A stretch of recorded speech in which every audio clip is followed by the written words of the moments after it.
सो hello है guys, welcome back to the channel. तो कैसे हैं आप लोग? आई होप सब बढ़िया मस्त मजे में। और मैं ये भी मान के चल रहा हूँ कि आप बड़े अच्छे से पढ़ाई भी कर रहे होंगे। तो सबसे पहले करना क्या है, एक कॉपी और पेन उठाना है और फिर मेरे साथ पढ़ते जाना है। इसके अलावा आपको क्या करना है, चैनल को सब्सक्राइब करना है और इस वीडियो को लाइक करना है। ठीक है, अपने दोस्तों को भी इसको शेयर करो। ठीक है, तो आज का लेक्चर हम स्टार्ट करते हैं। आज हम पढ़ने वाले हैं bivariate random variable. Bivariate random variable क्या होता है? इसमें हम क्या लेंगे, जो वेरिएबल होंगे हमारे वो दो होंगे। ठीक है, जिसको अपन टू डायमेंशनल रैंडम वेरिएबल भी बोलते हैं या टू डी रैंडम वेरिएबल। ठीक है, अब इससे पहले की मैं बात करूँ तो अभी तक हमने जो रैंडम वेरिएबल पढ़ा है वो वन डी में पढ़ा है। जहां पर हमने जो रैंडम वेरिएबल लिया था वो सिर्फ एक ही लिया था। कौन सा वाला लिया था? जैसे कि अपन ने एक्स वाला लिया था। ठीक है, वो सिर्फ वन डी की बात चल रही थी अभी तक। अब हम क्या करेंगे, दो रैंडम वेरिएबल लेंगे, जैसे कि एक्स हो गया और सेकंड हो गया वाई। ठीक है, तो उसके अंदर हम प्रोबेबिलिटी कैसे फाइंड करेंगे वो आज हम देखने वाले हैं। तो चलो आज का स्टार्ट करते हैं। Let S, capital S be the sample space है associated with the random experiment. कोई रैंडम एक्सपेरिमेंट है ई। ठीक है, उसका सैंपल स्पेस है एस। ठीक है, अब उस सैंपल स्पेस से जो फंक्शन बना रहे हैं अपन, ठीक है, वो फंक्शन एफ कहाँ से ले रहे हैं? सैंपल स्पेस से। और यहाँ पर आर टू, यहाँ पर आर टू नहीं आर स्क्वायर है। ये फंक्शन कुछ इस प्रकार से है, फंक्शन एस आर स्क्वायर। ठीक है, यहाँ पर आर स्क्वायर ये डिनोट कर रहा है कि हमने क्या किया, इस बार जो वेरिएबल लिए है वो कितने लिए हैं? दो। ठीक है, जब हमने वन डी के लिए पढ़ा था तब हमने क्या किया था, जो हमारी प्रोबेबिलिटी जो फंक्शन है वो अपन ले रहे थे सैंपल स्पेस से और रियल वैल्यू को असाइन कर रहा था। ठीक है, इसमें क्या कर रहा है, रियल वैल्यू को असाइन कर रहा है, लेकिन इस बार दो रियल वैल्यूज को असाइन कर रहा है। ठीक है, एक्स और वाई की, इसलिए यहाँ पर स्क्वायर आ रखा है। ठीक है, जहां पर जो एफ ऑफ एस है हमारा क्या है, एक्स और वाई, जिसमें हमारा दो वेरिएबल है। ठीक है, is said to be two dimensional random variable या जिसको हम बाईवेरिएट रैंडम वेरिएबल भी बोलते हैं। ठीक है, ये तो थी अब की जो बाईवेरिएट रैंडम वेरिएबल है वो होता क्या है, बेसिक बेसिक। ठीक है, अब हम इसमें जो टॉपिक्स कवर करेंगे वो वही होंगे जो हमने वन डी में कवर किए थे। सबसे पहले जो हमारा प्रोबेबिलिटी मास फंक्शन था, तो प्रोबेबिलिटी मास फंक्शन हमने, हमारे जो probability mass function one D में क्या कंडीशन थी हमारी, कि हमारा जो भी जो प्रोबेबिलिटी है इंडिविजुअल की, ये तो वो पॉजिटिव होनी चाहिए। और सेकंड थी कि जो टोटल सम है, जितनी भी प्रोबेबिलिटीज है उन सबका जो समीशन है वो हमारा वन होना चाहिए। ये दो कंडीशन थी। ठीक है, तो टू डी में क्या होगा, बस जो हमारा वाई वेरिएबल है वो भी ऐड हो जाएगा, हम उसको भी क्या कर देंगे, ऐड कर देंगे। तो अब आज की जो कंडीशन है वो क्या है, सबसे पहली कंडीशन, सबसे पहले consider two discrete random variable. यहाँ पर आज हम डिस्क्रीट की बात करेंगे सबसे पहले। ठीक है, कंटिन्यूस बाद में चलेगा, पहले डिस्क्रीट।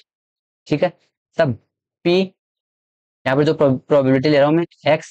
ठीक है, हमारा ये जो ये एक्स है वो क्या है, रैंडम वेरिएबल है एक्स और वाई। ठीक है, और ये जो एक्स आई है वो हमने क्या कर दी, जो सैंपल पॉइंट लिए थे हमने, सैंपल स्पेस से जो सैंपल पॉइंट लेते हैं हम वो वैल्यूज है एक्स और वाई। ठीक है, तो मैं इस एक्स और वाई की जो वैल्यू पर जो प्रोबेबिलिटी का नाम दे रहा हूँ उसको दे रहा हूँ पी आई जे। ठीक है, तो ये जो पी आई जे है वो प्रोबेबिलिटी मास फंक्शन कब कहलाएगी, कि दो कंडीशन। पहली कंडीशन कि हमारे जो इसकी जो प्रोबेबिलिटी आ रही है पी आई जे, वो ग्रेटर इक्वल जीरो होनी चाहिए, यानी कि पॉजिटिव होनी चाहिए। ठीक है, तो हमारी जो पी आई जे, ठीक है, वो कैसी होनी चाहिए, ग्रेटर इक्वल जीरो। ठीक है, और सेकंड, सेकंड ये है कि जैसे हमारा वन डी में क्या होता, समीशन था, वो समीशन वन हो रहा था। ठीक है, एक वेरिएबल के लिए। इसमें क्या होगा, हम दो वेरिएबल ले लेंगे तो समीशन हम लगा देंगे डबल, डबल समीशन। ठीक है, और इसका जो पी आई का जो समीशन है वो कितना हो जाएगा हमारा, वन। ठीक है, यहाँ पर एक आप ले सकते हो आई और यहाँ पर ले लो जे। ठीक है, तो इसकी जो वैल्यू, अगर ये दोनों कंडीशन फुलफिल हो रही है तो हमारा फंक्शन कैसा हो जाएगा, P M F, probability mass function. ठीक है, ये दोनों कंडीशन हो गई। सेम एज इट इज है जैसा हमने वनडी में किया था। चेंज क्या है, हमारे पास एक और वेरिएबल इस बार क्या हो गया, एक्स्ट्रा आ गया। ठीक है, तो हमें उसको भी देख के चलना पड़ेगा। तो ये दोनों कंडीशन है इसकी। इसके बाद में हम इसका एक न्यूमेरिकल भी करेंगे। इससे पहले एक जो कम्युलेटिव डिस्ट्रीब्यूशन फंक्शन है वो भी हम देख लेते हैं। कम्युलेटिव डिस्ट्रीब्यूशन फंक्शन जिसको अपन CDF बोलते थे। ठीक है, तो अगर हमारे दो रैंडम वेरिएबल है एक्स और वाई, ठीक है, in a 2D discrete random variable, then function. अब सबसे पहले जब हमने 1D में पढ़ा था तो हम जो कम्युलेटिव डिस्ट्रीब्यूशन फंक्शन है CDF को हम कैपिटल एफ से डिनोट करते थे। ठीक है, और उसमें लेते थे अपन 1D की बात कर रहे तो एक्स। अब हमारे यहाँ पर 2D की बात आ रही है तो इसलिए अपन इसको कैपिटल एक्स कोमा वाई से डिनोट करते हैं।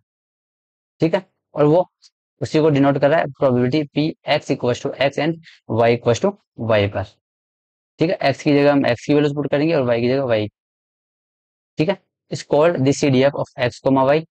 के लिए कंडीशन क्या है कि जैसा हमने 1D में किया था, 1D में हमने किया था कि जो उसका जो समीशन आ रहा था, जैसे कि प्रोबेबिलिटी, इसको एक काम करते थोड़ा नीचे लिखते हैं।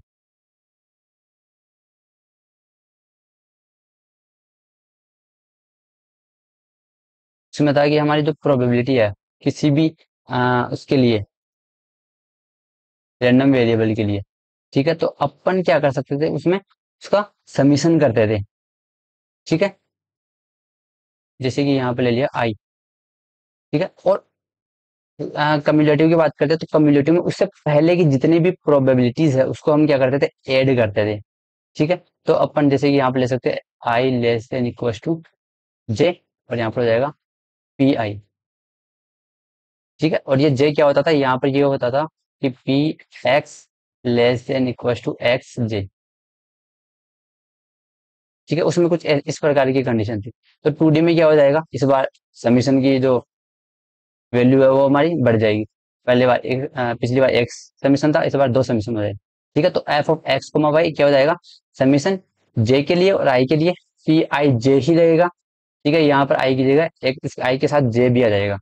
ठीक है, और जो लिमिट होगी वो हमारी, वो IYJ less than equal to Y, और एक्स के लिए XI less than equal to X. ठीक है, और इसको आप ऐसे भी लिख सकते हो कि प्रोबेबिलिटी माइनस इन्फिनिटी से लेकर एक्स तक, और माइनस जो वाई की लिमिट होगी वो माइनस इन्फिनिटी से लेकर वाई तक।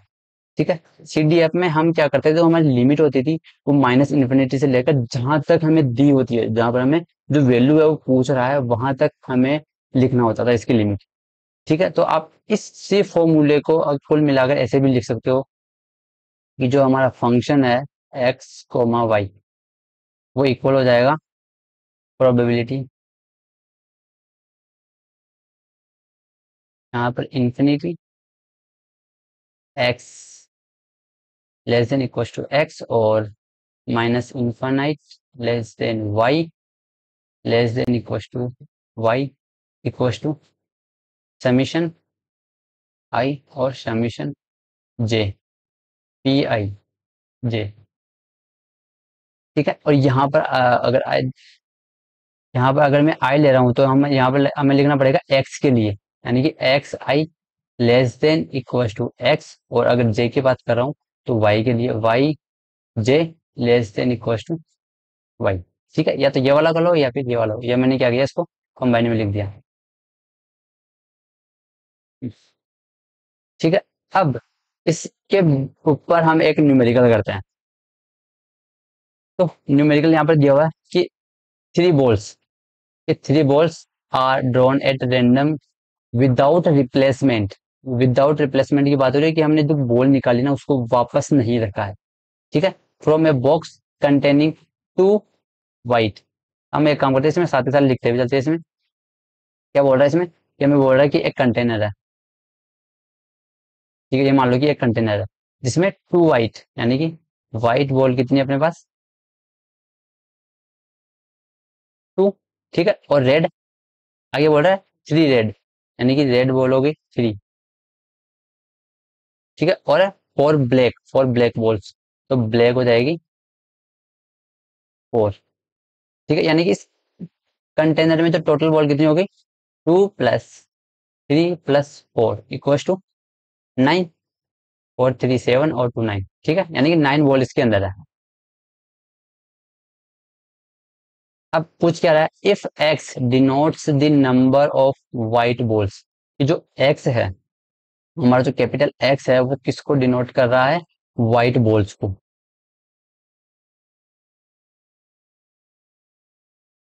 ठीक है। और जो वाई है, कैपिटल वाई, वो हमारा डिनोट कर रहा है रेड बॉल्स को,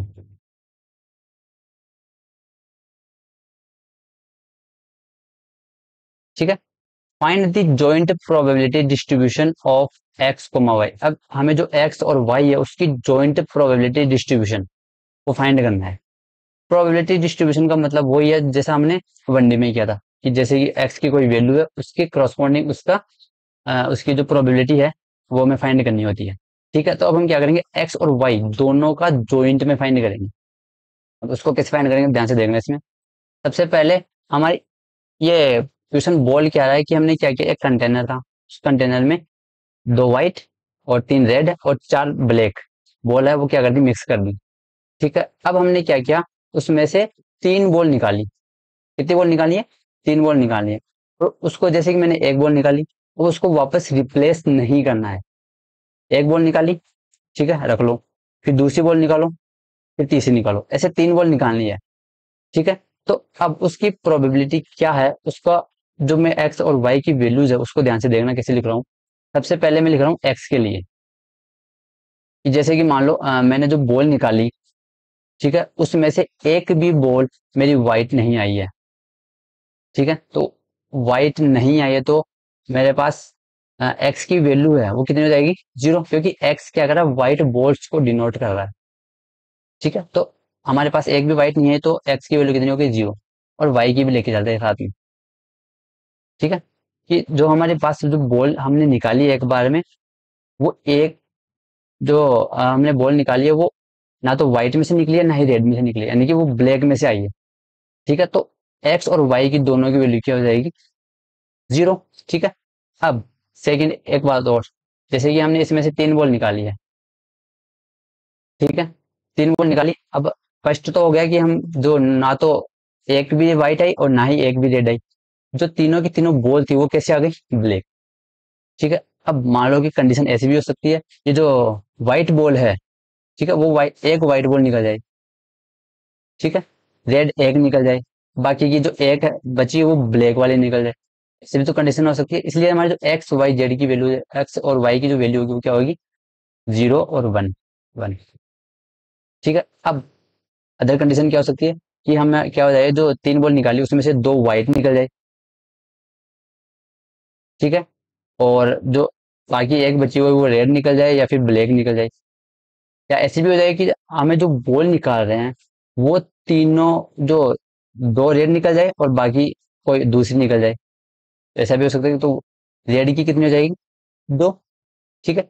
अब हमारे पास टोटल व्हाइट 2 ही है, तो एक्स की जो लास्ट वैल्यू होगी वो होगी 0 1 और 2, ठीक है, क्योंकि 2 से ज्यादा वो व्हाइट तो अपन निकाल ही नहीं सकते, जब कंटेनर में टोटल व्हाइट 2 ही है तो 2 से ज्यादा कहाँ से निकालोगे, ठीक है ना। तो अब वैसे वाई के लिए, वाई की मैक्सिमम कितनी है, वाई डिनोट करा है रेड बॉल्स को, रेड बॉल कितनी है, 3, ठीक है। तो 3 बॉल्स अपन मैक्सिमम उसमें से निकाल सकते थे, ठीक है। मान लो कि जो तीनों बॉल निकली है वो तीनों ही रेड निकल जाए, तो ये जो एक्स और वाई की जो वैल्यूज आ रही है, 0 1 2 0 1 2 3, वो कैसे निकाल रहे हैं समझ में आया। क्या करना है, जो हमें कंटेनर दे रहेगा उस कंटेनर में से जितनी बॉल निकालनी है, ठीक है, उस बॉल को अपन किस प्रकार से चूज कर रहे हैं। सबसे पहले हमने क्या किया, जो बॉल निकाली वो तीनों ही ब्लैक निकाल ली, एक भी ना तो व्हाइट है ना रेड है, तो एक्स और वाई की वैल्यू जाएगी 0, ठीक है। मान लो कि ऐसा हो जाए कि एक व्हाइट निकल जाए बाकी ब्लैक निकल जाए, तो एक्स की वैल्यू हो जाएगी 1। या ऐसा भी हो सकता है कि मान लो 2 व्हाइट निकल जाए और एक ब्लैक निकल जाए, तो एक्स की वैल्यू जाएगी हमारे पास 2। या ऐसा भी हो सकता है कि जो हम बॉल निकाल रहे हैं वो रेड निकल जाए एक, बाकी 2 ब्लैक निकल जाए, या फिर 2 रेड निकल जाए एक ब्लैक निकल जाए, या फिर तीनों के तीनों ही रेड निकल सकती है, ठीक है। तो ये एक्स और वाई की वैल्यूज कैसे है वो निकालना सीख गए। अब इसके बाद में हमें इन हर एक वैल्यूज में इसकी जो प्रोबेबिलिटी है वो हमें फाइंड करनी है। तो उसके लिए करना क्या है, हमें फाइंड करनी है प्रोबेबिलिटी, एक्स इक्व टू, सबसे पहले हमें एक चार्ट बनाना है और वो चार्ट इस स्टार्टिंग के बजाय हमें लास्ट में बनाना है। ठीक है, उसको कैसे बनाएंगे वो देख लो इधर। हम्म,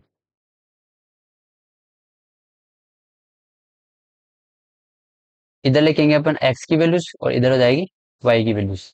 ठीक है, तो एक्स की वैल्यूज क्या हमारे पास 0, 1 और 2। ठीक है, वाई की 0, 1, 2 एंड 3। ठीक है, अब इन वैल्यूज पर हमें सभी की जो प्रोबेबिलिटी वो फाइंड करनी है। सबसे पहले एक्स की वैल्यू 0, तो वाई की वैल्यू 0, यानी कि X equal to 0 and Y equal to 0 पर। इसका मतलब क्या हुआ कि हमने जो बॉल निकाली है वो तीनों की तीनों जो बॉल है वो तीनों ही ब्लैक है, ना तो व्हाइट है ना रेड है, तीनों बॉल कैसी है, ब्लैक है।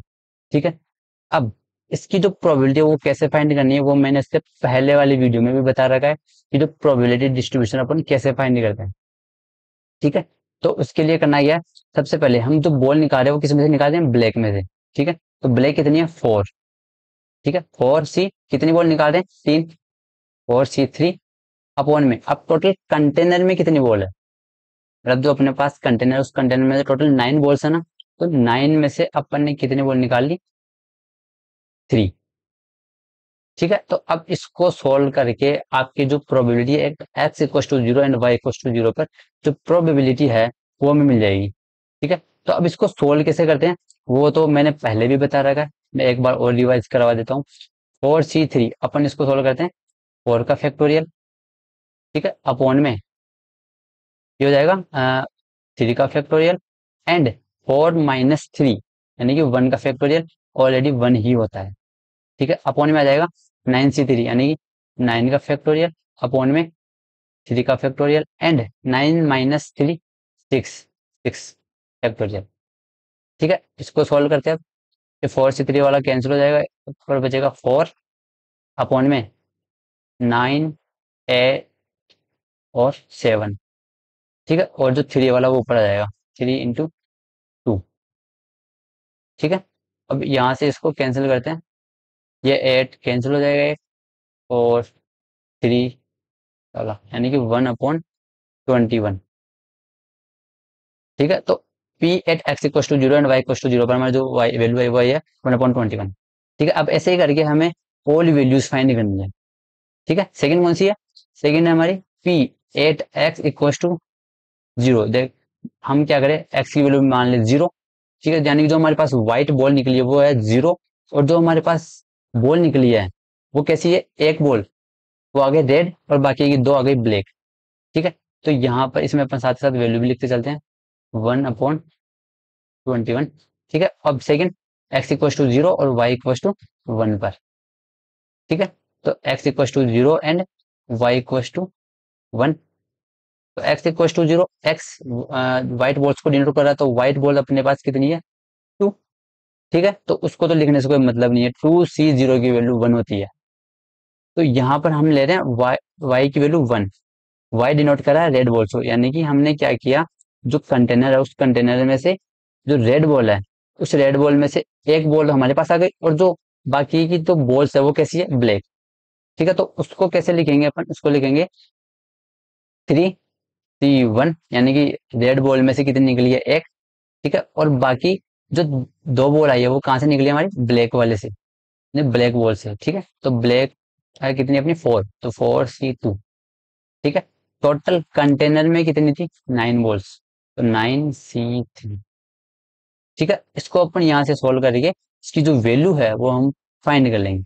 ठीक है, तो यहाँ से अपन इसकी वैल्यू अगर फाइंड करेंगे तो हमारे पास आएगा 3 × 4 × 3 अपॉन में 2 × 9 × 8 × 7 × 3 × 2 को सोल्व करेंगे, तो इसको सोल्व करने पर मेरे को मिल रहा है यहाँ से, यहाँ से 9 कैंसिल, यहाँ से 8 कैंसिल, और यहाँ से मेरे को मिल रहा है 3/14। ठीक है, तो यहाँ से प्रोबेबिलिटी हमें मिल गई है at X equal to 0 and Y equal to 1 पर, वो आ गई हमारी 3/14। ठीक है, अब इसके बाद में हमारी जो बाकी प्रोबेबिलिटी है वो इसे हम क्या कर लेंगे, फाइंड कर लेंगे। ठीक है, 3/14 अपन यहाँ पर इसमें लिखते भी चलेंगे। ठीक है, अब थर्ड नंबर की निकालते हैं। Probability at X equal to 0 and y equal to 0 हो गया, 1 हो गया, और इसके बाद में आता हमारा 2, y की वैल्यू 2, y इक्व टू 2 के लिए। ठीक है, अब y इक्व टू 2 की बात करिए, यानी कि हमने जो रेड बॉल्स ली है, हम यहाँ पर लिख लेते हैं इसको वापस। हमारे पास रेड कितनी है, रेड बॉल हमारे पास 3, व्हाइट बॉल हमारे पास 2, और जो ब्लैक है वो कितनी है हमारे पास, वो है 4। ठीक है, टोटल है 9। तो हमारे पास y इक्व टू 2, यानी कि दो रेड बॉल्स है। ठीक है, तो ये निकल गई 3C2। ठीक है, एक बॉल कहाँ से आई, क्योंकि इसमें x की वैल्यू 0 है, यानी कि हमारे पास व्हाइट बॉल अभी भी नहीं आई है, तो हमारे पास जो एक बॉल आ रही है वो आ रही है ब्लैक से। ठीक है, तो ये रहेगा 4C1 अपॉन में वही, टोटल तो वही रहेगा 9C3। ठीक है, इसको सोल्व करेंगे यहाँ से, तो यहाँ से आएगा 3 इंटू 4 अपॉन में 9, 8, 7, और ऊपर आ जाएगा 3 इंटू 2। ठीक है, तो यहाँ से अपन इसको सोल्व करेंगे तो हमारे पास इसकी जो वैल्यू आएगी वो आ जाएगी 1/7। ठीक है, चेक कर लेते हैं एक बार। ये हो जाएगा 9, और ये हो जाएगा 4 to the 8। ठीक है, 1/7 आ जाएगी इसकी वैल्यू। इसके बाद में P at X equal to 0 and y equal to 3, इस पर क्या आ जाएगा, इस पर हो जाएगा हमारा, जो हमारे जो रेड बॉल है वो तीनों के तीनों ही निकल गए, 3C3। ठीक है, अपॉन में 9C3। इस बार तीनों बॉल कैसी निकली है, रेड निकली है। ठीक है, तो इसकी वैल्यू हो जाएगी हमारे पास 1 अपॉन में, ये हो जाएगा 9 इंटू 8 इंटू 7, ये हो जाएगा 1 इंटू 3 इंटू 2। ठीक है, तो यहाँ से मेरे को मिलेगा ये 3, और ये हो जाएगा 4, यानी कि 1 अपॉन में 12 × 7 यानी कि 84। ठीक है, अब इसके बाद में ये x इक्व टू 0 से लेकर y इक्व टू 3, यानी कि ये आज तक हमारी ये वाली रो कंप्लीट हो गई। ठीक है, इसके बाद में आता है x की वैल्यू 1, और फिर वही y की वैल्यू से स्टार्ट होगी, y equal to 0, y equal to 1, y equal to 2, y equal to 3। ठीक है, तो ऐसे हमें इसकी जो प्रोबेबिलिटी वो भी फाइंड करनी है, यानी कि हमारी x की वैल्यू है 1, और जो y की वैल्यू है वो है 0। ठीक है, इस बार क्या हुआ, हमारी जो व्हाइट बॉल है वो एक व्हाइट निकल गई, और ठीक है, और जो दो बाकी बॉल बच गई वो निकली ब्लैक से, यानी कि ये हो जाएगी 2। व्हाइट हमारे पास कितनी है, 2 है ना।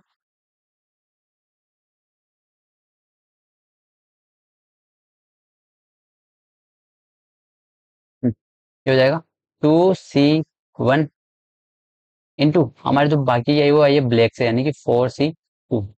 ठीक है, टोटल हो जाएगा 9C3। सोल्व करेंगे वैसे ही, 2 इंटू यहाँ से मिलेगा मिलेगा 4 अपॉन में 2 इंटू, ये हो जाएगा 9 इंटू 8 इंटू 7। ठीक है, और इंटू हो जाएगा 3 इंटू 2। ठीक है, इसको सोल्व करने पे मेरे को यहाँ से मिल रहा है 1/7। ठीक है, चेक कर लेते हैं एक बार। 2 से 2 कैंसिल हो जाएगा, 3 से ये 9, और ये हो जाएगा 4 to the 8। ठीक है, 1/7 आ रही है इसकी वैल्यू। अब ऐसे ही हम प्रोबेबिलिटी फाइंड करेंगे 8x equal to 1 and y equal to 1 पर। इसका मतलब ये हो गया कि हमारी जो बॉल निकली वो कैसी निकली, एक निकली है व्हाइट और एक निकली है रेड। ठीक है, तो यहाँ से हो जाएगा हमारे पास सबसे पहले है व्हाइट, यानी कि 2C1। ठीक है, इंटू अगली कौन सी है, रेड। रेड कितनी है अपने पास, 3। 3 में से कितनी निकल गई, एक। अब जो एक बॉल बची है वो कहाँ से है हमारे पास, ब्लैक से। तो ब्लैक कितनी है अपने पास, 4C1 अपन में टोटल 9C3। ठीक है, इसको सोल्व करेंगे, 2, 3, 4 अपॉन में हो जाएगा 9, 8, 7 इंटू 3 इंटू 2। ठीक है, ये 8 गया इससे, ये गया 9, और ये बच गया हमारे पास 2/7। ठीक है, अब probability 8x equal to 1, y equals to 2 पर। ठीक है, y इक्वल्स टू 2 पर x की वैल्यू 1 पर है, तो x की वैल्यू 1 का मतलब क्या हो गया, 2c1, यानी कि हमारे पास एक वाइट आ गई। ठीक है, और रेड कितनी है, 3, 3 में से कितनी निकल गई, 2। ठीक है, टोटल बॉल यहाँ पर हमें नीचे दिखाई देगी ये वाली। ठीक है, 2 और 1 3, हमारे पास तीनों बॉल निकल चुकी है। ठीक है,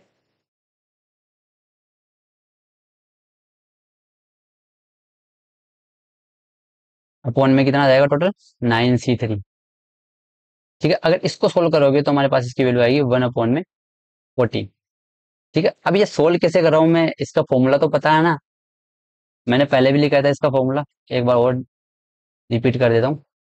जैसे कि हम NCR का फॉर्मूला होता है n का फैक्टोरियल अपॉन में n-r फैक्टोरियल और r फैक्टोरियल। ठीक है, ये इसका फॉर्मूला होता है, इसकी हेल्प से मैंने इसको सोल्व किया है। ठीक है, अब इसकी वैल्यूज आ गई, अब बाकी x इक्वल टू 1 पर आ गई है, और अब probability at x equal to 1 and y equal to 3 पर। y इक्वल टू 3 पर वही हमारे पास वाइट आई है 1, यानी कि 2c1 इंटू जो y है, y कितनी है अपने पास, रेड को डिनोट कर रहा है। इस बार रेड 3 आ गई है यहाँ पर, यहाँ से ध्यान से देखो। ठीक है, और व्हाइट आ गई है 1, ये तो 4 बॉल निकल गए, और हमारे पास टोटल हम बॉल कितने निकाल रहे हैं, 3। ठीक है, तो इसकी जो प्रोबेबिलिटी होगी वो कितनी होगी अपने पास, 0। ठीक है, क्योंकि हम बॉल निकाल रहे हैं 3।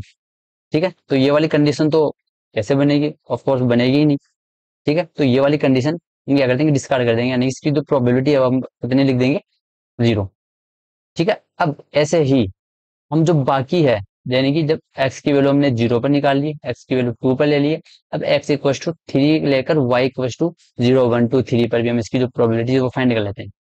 ठीक है, तो ये ले लेते हैं नेक्स्ट पेज, यहाँ पर लेते हैं अपन x इक्वल टू 2 पर और y इक्वल टू 0। ठीक है, यहाँ पर करते हैं, सबसे पहले वापस वही लिख लेते हैं, हमारे पास व्हाइट बॉल कितनी है, 2, रेड है 3, और जो ब्लैक है वो कितनी है हमारे पास, 4, टोटल है 9। ठीक है, अब यहाँ से x equal to 2, X denote कर रहा है व्हाइट बॉल्स को और y डिनोट कर रहा है रेड बॉल्स को, तो x इक्वल टू 2, यानी कि हमारे जो व्हाइट बॉल्स है वो कितनी निकली है, 2, 2c2, दो में से दोनों ही निकलेगी। ठीक है, अब एक बॉल बच गई, एक कौन सी निकली है, यहाँ पर देखो y इक्वल टू 0 दे रखा है, मतलब रेड तो नहीं निकली है, तो बची कौन सी, ब्लैक, यानी कि 4c1। ठीक है, अब टोटल कितनी है, 9c3। इसको यहाँ से सोल्व करेंगे, 2c2 या इसकी वैल्यू होती है अपने 1 इंटू, और इसकी 4c1 की हो जाएगी 4। ठीक है, अपॉन में 9 इंटू 8 इंटू 7 अपॉन में ये हो जाएगा 3 इंटू 2। ठीक है, अगर अपन इसको सोल्व करेंगे तो हमारे पास क्या जाएगा, 4 टू द 8 कैंसिल, और 3 का 9 के 3 टाइम्स, ये हो जाएगा 1/27, 21। ठीक है, इसके बाद में P8x equal to 2 and y equal to 1 पर, ये रहेगा 2c2। ठीक है, और y की वैल्यू यानी कि 3, लेट है ना 3, तो 3c1 अपॉन में 9c3, तो इसकी वैल्यू जाएगी 1 इंटू 3 अपॉन में 9 इंटू 8 इंटू 7 अपॉन में 3 इंटू 2, ये 9 गया यहाँ से, वही हो जाएगा 4, यानी कि 1 अपॉन में 28। ठीक है, इसके बाद में probability at x equal to 2 and y equal to 2। अब यहाँ पर फिर से एक कंडीशन वो आगे एक्स्ट्रा आ गई, एक्स्ट्रा बॉल निकल रही है यहाँ से, x equal to 2 y equal to 2, यानी कि टोटल बॉल कितनी निकल रही है, 4, लेकिन हम निकाल कितनी रहे, 3, तो ये वाली कंडीशन कैसी हो जाएगी, फिर से डिस्कार्ड, तो इसकी जो वैल्यू है वो हमारे पास कितनी हो जाएगी, 0। ठीक है, इसके अलावा लास्ट कंडीशन बचेगी हमारे पास x equal to 2 and y equal to 3 पर, ये भी इसकी वैल्यू भी हमारे पास कितनी हो जाएगी, 0, क्योंकि हम बॉल निकाल रहे हैं 3, याद है ना, बॉल हम 3 बॉल निकाल रहे हैं और टोटल कितनी निकल रही है इस कंडीशन में, 5, तो इसकी जो प्रोबेबिलिटी है वो कितनी हो जाएगी, 0। ठीक है, गॉट इट। अब हम क्या कर लेते हैं, हमारी जो जितनी वैल्यूज आई है उसको अपन टेबल के फॉर्मेट में लिख के शो कर देंगे। ठीक है, तो यहाँ से एक काम कर लेते हैं, यहाँ पर बना लेते हैं अपन टेबल। यहाँ पर बनाते हैं अपनी टेबल। शुरू में भी बनाई थी लेकिन कोई बात नहीं, अपन इधर दोबारा से बना लेते हैं। यहाँ पर एक्स और यहाँ पर वाई। ठीक है, एक्स की वैल्यू तो 0, 1 और 2, वाई की वैल्यू 0, 1, 2 एंड 3। ठीक है, टेबल में इसकी जो वैल्यूज है वो लिख देते हैं पहले। एक्स इक्व टू 0 और वाई इक्व टू 0 पर हमारी जो वैल्यू आई थी वो क्या थी, 1/21। ठीक है, तो ये लिख देते हैं 1/21। X equal to 0 and Y equal to 1 पर हमारी जो वैल्यू आई थी वो थी 3/14। और X equal to 0, Y equal to 2 पर थी 1/7। ठीक है, और जो एक्स इक्व टू 0 और वाई इक्व टू 3 पर है वो हमारी आई थी इसमें 1/84। ठीक है, ऐसे ही हमने जो वैल्यूज दी है वो मैं उसको यहाँ पर रिटर्न कर रहा हूँ। ठीक है, तो आप पीछे से देख लेगा, लिख लीजिएगा 2/7, 1/14, और यहाँ पर आई थी 0, यहाँ पर था अपना 1/21, 1/28, 0 और 0। ठीक है, ये हमारी इसकी जो टेबल है वो बन चुकी है। ठीक है, तो अब आगे बढ़ते हैं। मैंने बहुत ही इजी तरीके से इसको समझाने की कोशिश की है। कहीं पर भी कोई भी दिक्कत हो तो कमेंट बॉक्स में कमेंट कर देना। ठीक है, मैं अगले लेक्चर में इसको फॉलो करने की ट्राई करूंगा। तो अब एक छोटा सा होमवर्क है, इसका आंसर आप मुझे कमेंट कर देना, मैं सही आंसर होगा उसको पिन कर दूंगा। ठीक है, ये जो क्वेश्चन है वो पहले जो हमने पढ़ लिया है, जो हमने 3 लेक्चर दिए हैं उन 3 लेक्चर के हिसाब से ही सोल्व होगा। ठीक है, प्रोबेबिलिटी डेंसिटी फंक्शन कुछ भी नहीं है ज्यादा। मैं इसमें थोड़ा सा हिंट दे देता हूँ, इसमें क्या करना है आपको, इंटीग्रेशन लगाना है। ठीक है, प्रोबेबिलिटी डेंसिटी फंक्शन में अपन क्या करते थे, इंटीग्रेशन करते थे। तो इंटीग्रेशन के हेल्प से इसको सोल्व करके इसकी जो फाइनल इक्वल्स टू में जो आपको पुट करना है वो 1 पुट करना है। ठीक है, और इसकी में जो के की वैल्यू है वो आपको फाइंड करके कमेंट करना है। ठीक है, तो थैंक्स फॉर वॉचिंग, मिलते हैं अगले वीडियो में, तब तक के लिए कीप स्टडी।